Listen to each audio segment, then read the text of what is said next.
Back to Hardball. Now we're going to look at the latest TV ads out that have come down to the wire in these midterm elections. Joining me, the Las Vegas Sun's John Ralston, who also hosts Face to Face on KSNV. John, thanks for joining us. It's great. I want you to join me in looking at some of these great ads. I think they've saved the best wine till last. Here's their Sharon Angle in your state using the issue of immigration to take on Harry Reid. Let's listen.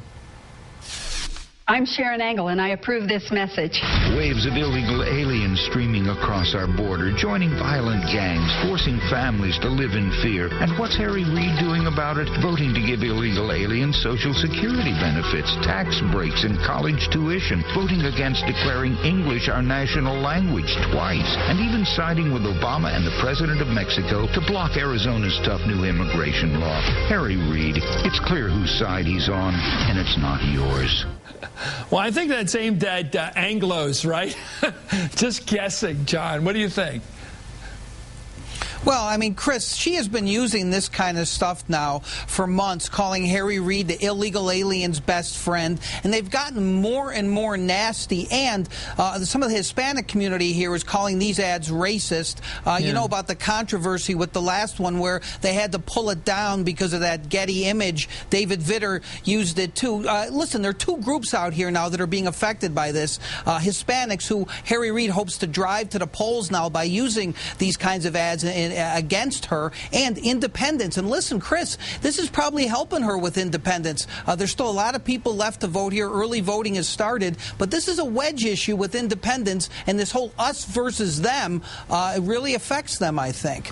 I think it's pretty clear language there that the people who, when you use terms, at least back east here, if you use terms like illegal alien, you can say illegal worker, which when you match up illegal and alien and double up in your language, you show what side you're on of the whole immigration issue. If you say undocumented workers, you show yourself on the liberal side. The language means everything, as we know. Let's take a look at the West Virginia Senate race. Here's Joe Manchin. He's the Democratic governor fighting for the Senate seat. Here's his ad against the wealthy John Racy. I'm Joe Manchin, and I approve this message. I've already been defeated 3 times. That's a pretty good message from West Virginia, I think.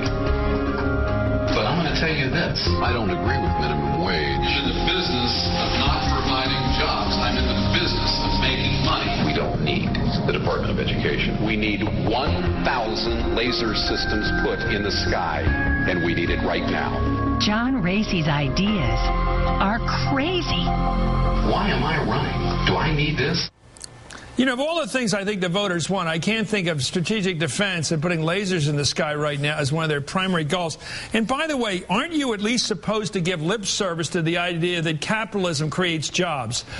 You're not supposed to say, I'm in the business not of providing jobs but making money. Aren't you supposed to present, at least the way Meg Whitman does, I'm out there creating thousands of jobs in the Silicon Valley, as if that was my goal, not to make money. But this guy just says, I'm not in it to hire anybody, I'm in it to make money.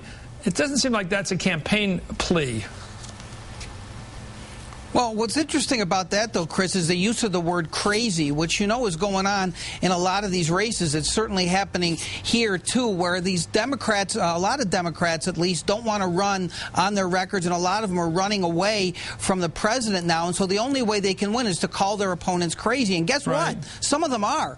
And some of Sharon Angle's, for instance, if I could just go back real quickly, I mean, some of the things she said have been called crazy by Harry Reid and others. He has to marginalize her. So that's, you know, that's a classic technique that's being used to call somebody crazy. You may not like me, but look out for that other person. They're really whacked. Yeah, you know what Reagan's response to that was? I'll admit I'm irresponsible when they admit they're responsible.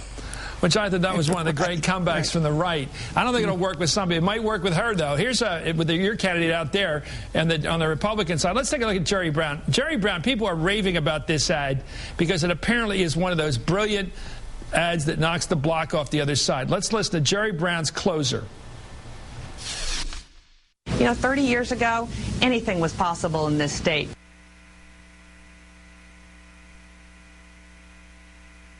As governor, he cut waste, got rid of the mansion and the limo. Budgets were balanced. $4 billion in tax cuts, world-class schools and universities, clean energy promoted, 1.9 million new jobs created. California was working.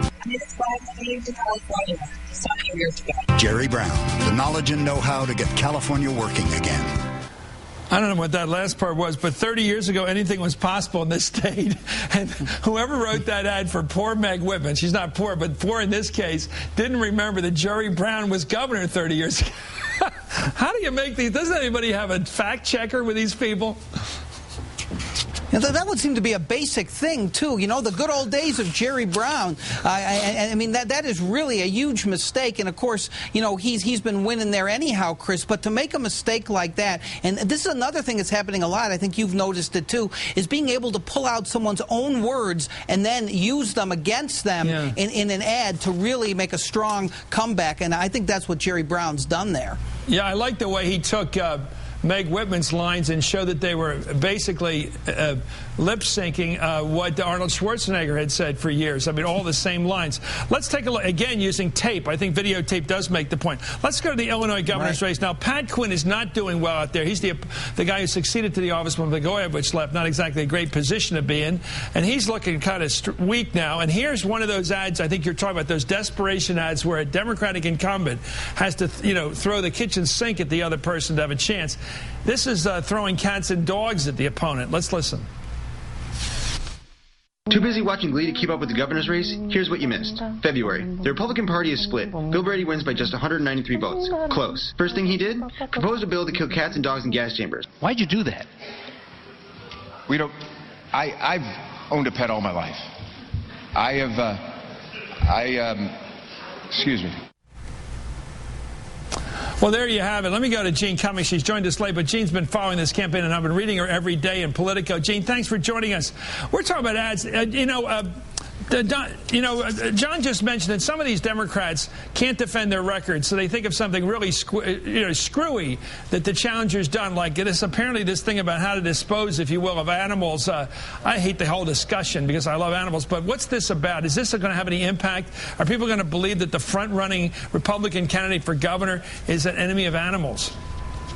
Well, you know, he might get some PETA votes out of the whole thing, but, you know, when the economy is the major issue for voters, you know, as John said, they're trying to change the issue and distract voters.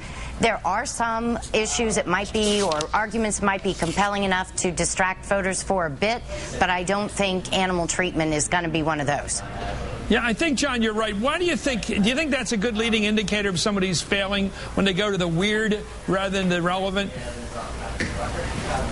Well, listen, what's going on now. A lot of these Democrats voted or supported Obama back when he was really popular, right? And they were thrilled to do so. And now they're running away from the stimulus and from health care reform, except one place, Chris. Here, Harry Reid has not run away from Obama, even though Saturday Night Live did that spoof. And that spoof was not funny because Harry Reid has not run away from Obama. He's about the only Democrat in the country who has not. But he is doing the other technique, right? He's trying to say, you may not be thrilled. The economy here in Nevada is the worst in the country, but you can't turn it over to this person. By the way, I don't know about that pet thing. People love their pets, as you mentioned, Chris. I think people are going to be very, very upset. I think that's a real voting block pollsters have to start looking at. Well, guess who's on the board of the International Fund for Animal Welfare? Me. I know exactly what you're talking about. We like to save elephants and other animals. Anyway, thank you, John Ralston. I think you're a straight reporter.